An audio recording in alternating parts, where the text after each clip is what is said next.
বক্তব্য সাহেব নজরুল ইসলাম।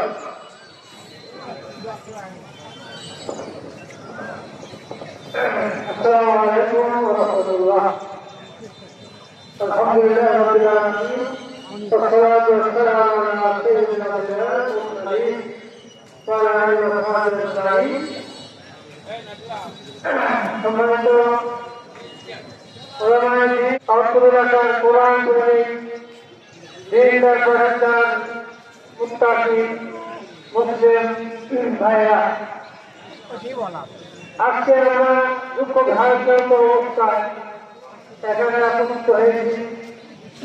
এই এলাকার সর্বশ্রদ্ধেয় সর্বজন শ্রদ্ধেয় হযরত মাওলানা তায়েব রাহমাতুল্লাহ আজকে আমাদের নিয়েছেন, কিন্তু তিনি তো মিশরে গিয়েছিলেন